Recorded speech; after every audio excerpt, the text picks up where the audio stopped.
জয় Hind sir. হ্যাঁ sir, আমরা খবর পেলাম রঘু হোটেলে যারা খাবার খেতে গেছিল তাদের আর খোঁজ পাওয়া যাচ্ছে না। হ্যাঁ স্যার। স্যার আমি এখন রঘু হোটেলের দিকেই রওনা দিচ্ছি। ওকে স্যার, জয় হিন্দ স্যার। স্যার আপনারা এখানে? কেন, আমরা এখানে আসতে পারবো না? আরে স্যার, ব্যাপারটা সেরকম নয়, এটা তো আপনাদেরই হোটেল, আর আপনি আসায় তো আমাদের হোটেলের সম্মান বেড়ে গেল। খবর পেলাম যে তোমার হোটেলের খাবার খাওয়ার পর লোকজনকে খুঁজে পাওয়া যাচ্ছে। আরে স্যার, সেরকম কিছুই নয়, আমাদের হোটেলের খাবার সব থেকে সস্তা আর সুস্বাদু হয় স্যার। তাই তো আশেপাশের হোটেলের বিক্রি বন্ধ হয়ে গেছে, তাই ওরা এই সমস্ত রটাচ্ছে।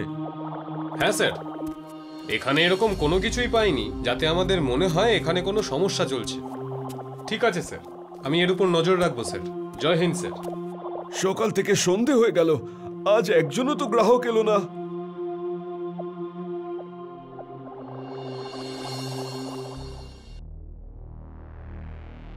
হ্যাঁ বস। রঘু, এসব কি হচ্ছে কি? এক সপ্তাহ হয়ে গেল এখনো একটাও গ্রাহক এলো না। বস, মানুষ ভয় পেয়ে গেছে, একবার পুলিশও তো ঘুরে গেছে, তাই হয়তো গ্রামের মানুষ আসা বন্ধ করে দিয়েছে। আমি কোনো বাহানা শুনতে চাই না রঘু। এমনটা যদি চলতে থাকে তাহলে আমার কাজে লোকসান হয়ে যাবে, আর যা আমি মেনে নেব না। বস, আপনি রাগ করবেন না, আমি কিছু একটা করছি। এটাই ভালো হবে তোমার জন্য আর আমার কাজের জন্য। আজ থেকে 50 টাকায় নয়, বদলে 20 টাকায় পেট ভরে খেয়ে যান সস্তা আর সুস্বাদু খাবার। আসুন আসুন, 20 টাকায় পেট ভরে খেয়ে যান। চলে আসুন দাদা, খাবার খেয়ে যান, একটু ব্রেকফাস্ট করে যান। বেশি নয়, মাত্র 20 টাকায়। না ভাই, তোমার এই খাবারের চক্করে যদি আমার কিছু হয়ে যায় তো? না ভাই, আমাকে ক্ষমা করো, আমি তোমার এই হোটেলের খাবার খাবো না। আরে তেমন কিছুই হবে না, একবার তো এসে দেখুন, খুব সুস্বাদু খাবার তৈরি করা হয়েছে। আরে ভাই, খিদে নেই আমার, যেতে দাও আমাকে। আরে খিদে নেই তাতে কি হয়েছে, গিয়ে অন্তত এক গ্লাস ঠান্ডা ঠান্ডা লস্যি খেয়ে যান।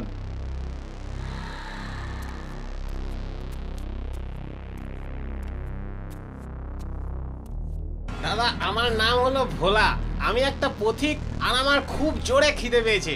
এখানে যদি খাবার পাওয়া যায় তাহলে আমি খিদেটা মেটাতে পারি।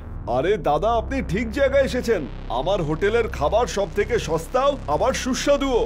কিন্তু দাদা, আমার কাছে তো টাকাই নেই। আরে কোনো ব্যাপার নয়, যদি বিপদের সময় মানুষ মানুষের পাশে না দাঁড়ায় তাহলে কেমন মানুষ? দাদা, আপনি কত দয়ালু মানুষ। আরে এসব ছাড়ো আর আমার সঙ্গে চলো, এই সামনেই আমার হোটেল রয়েছে, সেখান থেকে খেয়ে আপনার সব ক্লান্তি দূর হয়ে যাবে।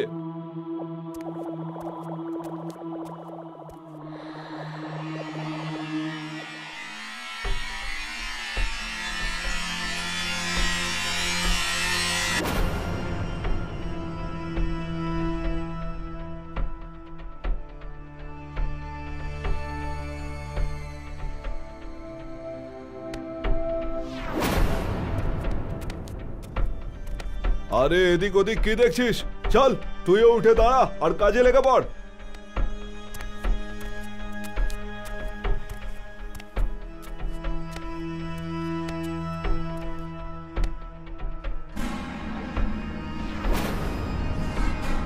এসব কি হচ্ছে? আমাকে এখানে কেন বেঁধে রেখে দিয়েছেন? তুই এখানে আমাদের হয়ে কাজ করবি, যাতে আমরা আরো অনেক সোনা পাই। আমি আপনাদের কোনো কাজ করব না। কাজ তো তোমাকে করতেই হবে, নইলে তোমাকে একদম শেষ করে দেব।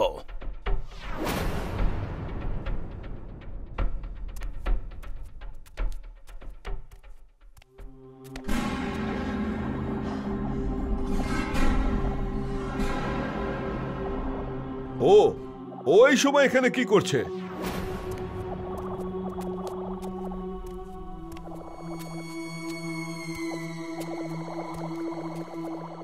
আরে স্যার, আপনি যদি কোনো কাজ থাকতো তাহলে আমাকে ডাকতে পারতেন। আরে না না, খাবার খেতে এসেছি তোমার হোটেলে। স্যার, হোটেল তো বন্ধ হয়ে গেছে, তারপরেও দেখছি যদি কিছু থাকে আপনার জন্য। স্যার, এই ডাল রুটি পড়েছিল, আপনি এটা দিয়েই কাজ চালিয়ে নিন। এই আওয়াজটা কোত্থেকে আসছে? স্যার, ওই হোটেলের ইন্টেরিয়রটা ঠিক করাচ্ছি।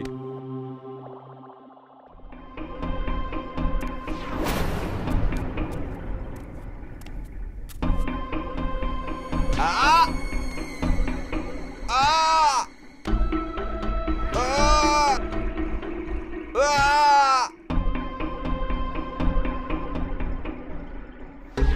তুই যদি এখন কাজ করতে না চাস তাহলে তোর অবস্থা ওর চেয়েও খারাপ হবে।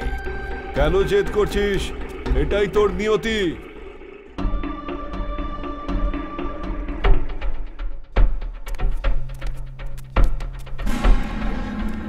আচ্ছা, তাহলে হোটেলের ব্যবসার আড়ালে এই কাজ করছো, হ্যাঁ? আপনি এখানে কেন এসেছেন? যেখানে অন্যায় হয় সেখানে আমাদের মতো পুলিশ অফিসার পৌঁছেই যায়। খাবারে ঘুমের ওষুধ মিশিয়ে নিরপরাধ লোকেদের এখানে নিয়ে আসো বেআইনি এই সমস্ত কাজ করাবার জন্য।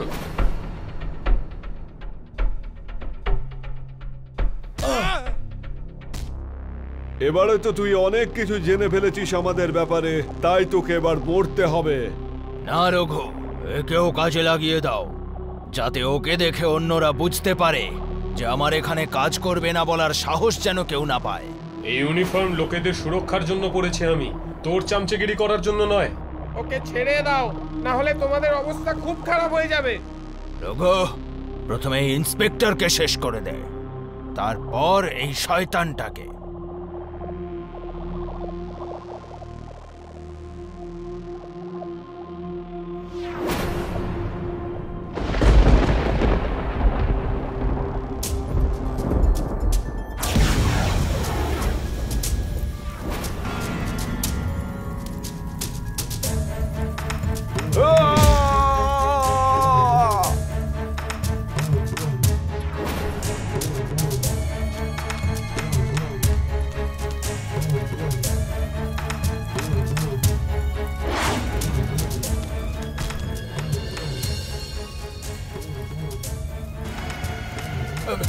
কে তুমি? আমাকে ছেড়ে দাও। আমি আজ থেকে সমস্ত বাজে কাজ বন্ধ করে দেব, আর এই লোকগুলোকেও আমি ছেড়ে দেব। আমাকে যেতে দাও।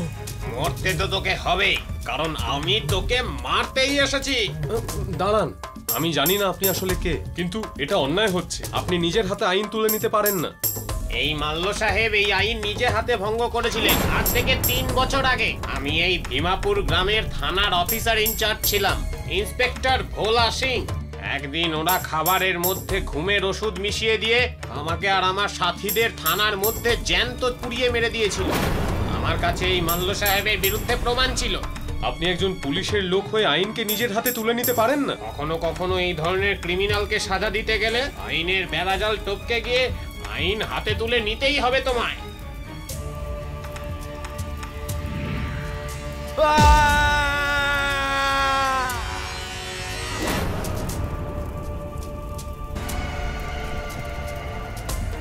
ভয় পেও না, এবার তোমরা সবাই স্বাধীন।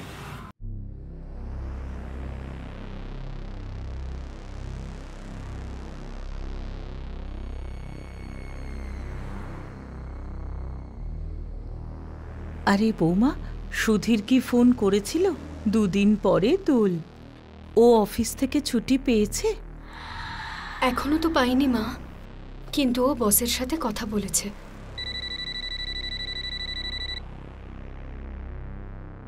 আরে সুধীর, এক্ষুনি তোর কথাই বলছিলাম। কেমন আছিস বাবা? আমি ঠিক আছি মা। তোর ছুটির কি হলো? বৌমা বলছিল তুই নাকি ছুটি পাসনি। সেটাই বলার জন্য ফোন করেছি মা। অফিস থেকে কিছুতেই ছুটি পাচ্ছি না। আমি যেতে পারবো না মা, কিন্তু তুমি যদি চাও তো তুমি ভোপালে আমার কাছে চলে আসতে পারো। আমার কাছে আসার জন্য তোমার তো কারো কাছ থেকে ছুটি নেওয়ার দরকার নেই। আমি আমার বাড়ি ছেড়ে কোথাও যাব না। তবে হ্যাঁ, বৌমা যদি তোর কাছে যেতে চায় তাহলে ও যেতে পারে। ঠিক আছে, তোমার যেমন ইচ্ছে। আচ্ছা মা, আমার অফিস থেকে আমার এক বন্ধু মনোহর আজ সকালে মুম্বাইয়ে যাচ্ছে। আমি ওর হাতে তোমাদের সকলের জন্য কিছু গিফট পাঠিয়েছি, তুমি দেখে নিও। আর করুণাকেও ওর সাথে কালকে সন্ধ্যের ট্রেনে ভোপালে পাঠিয়ে দাও। আমি মনোহরকে বলে দিয়েছি। ঠিক আছে, পাঠিয়ে দেব। ও কি বললো মা? ও আমাদের দুজনকে ওখানে যেতে বলছে। আমি বারণ করে দিয়েছি, তবে তুমি চলে যাও। কাল ওর এক বন্ধু মনোহর মুম্বাই আসছে। কাল সন্ধেবেলা তুমি ওর সাথে ভোপালে বেরিয়ে যাও। বাড়ি পৌঁছে প্যাকিংটা করে রেখো। কিন্তু মা, আপনি এখানে একা? আরে তুমি আমার চিন্তা করো না, আমি সামলে নেব। তুমি যাও, ঘুরে এসো।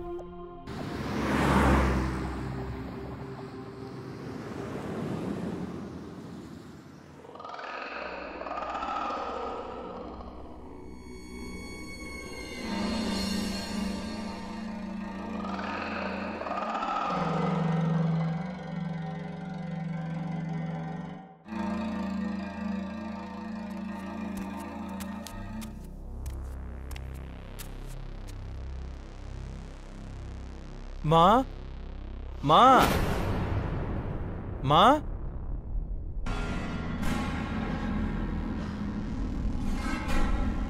আরে সুধীর, তুই তো আসবি না বলেছিলি, তাহলে হঠাৎ করে চলে এলি?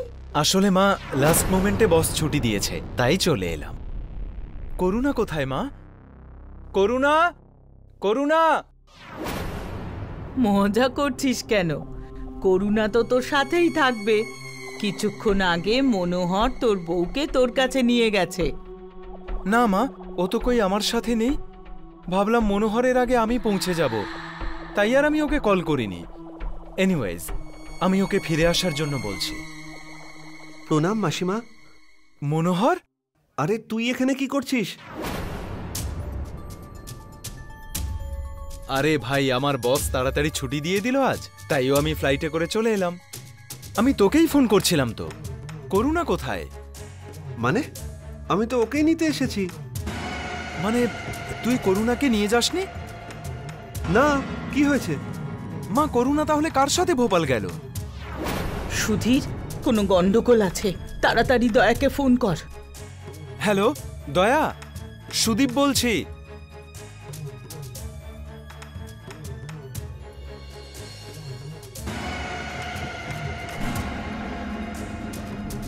দাদা, তোমাকে কেউ মুক্তিপণ চেয়ে ফোন করেছিল বা হুমকি? না ভাই, এরকম কোনো কল আসেনি। দয়া, তুই যে করেই হোক তোর বৌদিকে খুঁজে বার কর। কে জানে কি অবস্থায় আছে বেচারি এই সময়। চিন্তা করো না তুমি মা, আমি তোমার বৌমাকে সম্পূর্ণ সুস্থভাবে বাড়িতে নিয়ে আসবো। কিন্তু তোমরা কি ওই লোকটাকে একবারও দেখলে চিনতে পারবে, যে নকল মনোহর সেজে এসেছিল? ও যদি একবার সামনে আসে চিনতে পারবো আমি। মা, তুমি কি বৌদিকে এই কথাটা বলেছিলে যে মনোহর দাদার সাথে ভোপাল যেতে হবে? হ্যাঁ বলেছিলাম, তবে যখন তুমি এই কথাটা বৌদিকে বলেছিলে সেই সময় আরও কেউ ওখানে উপস্থিত ছিল নাকি? হ্যাঁ ছিল তো, সোহম ছিল। না মা, সোহন দাদা নয়, তাছাড়া আরো কেউ। দাদা এই কাজ করতেই পারে না। আমাকে বিশ্বাস করার জন্য ধন্যবাদ দয়া। ইটস ওকে দাদা। আরে দয়া, ওকে ছেড়ো না, ভালো করে ওকে জিজ্ঞাসাবাদ করো। আমি আগেও দেখেছি অনেক, যে এরকম সমস্যায় বাড়ির কাজের লোকেদেরই হাত থাকে। মনোহর দা, সোহন দাদা বাড়ির কাজের লোক নয়, বড় ভাইয়ের সমান। এনিওয়েজ মা, নকল মনোহর যে গিফট এনেছিল সেটা দেখাও তো। দাঁড়া, এক্ষুনি আনছি।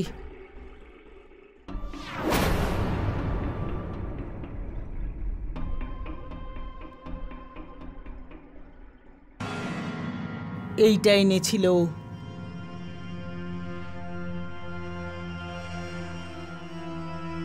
এই শাড়িটা আপনার দোকান থেকেই নেওয়া হয়েছে, তাই এতে যে কুপনের নাম্বারটা আছে তাতে 5,000 টাকার প্রাইজ মানি অ্যানাউন্স করে সমস্ত কাস্টমারের মোবাইলে একটা হোয়াটসঅ্যাপ করে দিন, বুঝলেন? কেউ যদি এই প্রাইজটা নিতে আসে তাহলে আমায় ইশারা করবেন।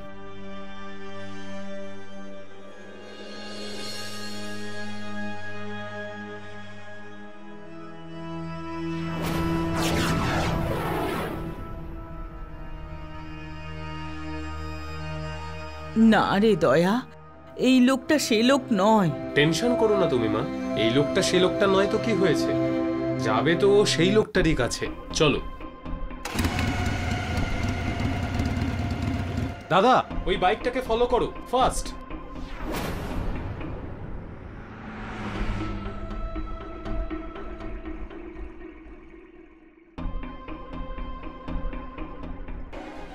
দয়া, এটাই সেই লোকটা যে মনোহরের পরিচয় দিয়ে বৌমাকে নিয়ে গেছে। পেয়ে গেছেন পুরস্কারের টাকা। প্রাইজ তো এবার আমি তোকে দেব কাল্লু মামা। আরে কে রে তুই? তোর বাবা ইন্সপেক্টর দয়া। বল কোথায় আছে করুণা বৌদি? সোজা কথায় বলবি নাকি? না স্যার, আমি সবই বলছি, দয়া করে গুলি চালাবেন না। আমি ওকে বেঁচে দিয়েছি। তুই কিভাবে জানতে পারলি যে মনোহর বৌদিকে নিতে আসছে? কে যুক্ত আছে তোর সাথে? আর কেউ নেই স্যার। কাল যখন মাসিমা মার্কেটের ওনার বৌমার সঙ্গে কথা বলছিলেন, তখন আমি ওখানেই দাঁড়িয়েছিলাম। আমি সবকিছু শুনেনি আর টাকার লোভে আপনার বৌদিকে কিডন্যাপ করে নিই। কোথায় বিক্রি করেছিস ওকে তুই? Gurgaon West parking house, flat number 10।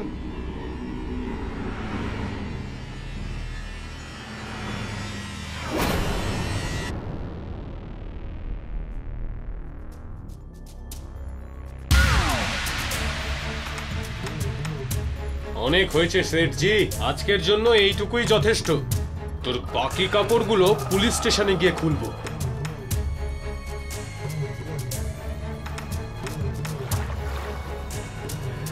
ভয় পেও না বৌদি, আমরা চলে এসেছি। থ্যাংক ইউ দয়া, তুই আমার বৌমাকে প্রাণে বাঁচালি। কি মা, তুমিও না? আমি তোমার বৌমার নয়, আমার বৌদির জীবন বাঁচিয়েছি।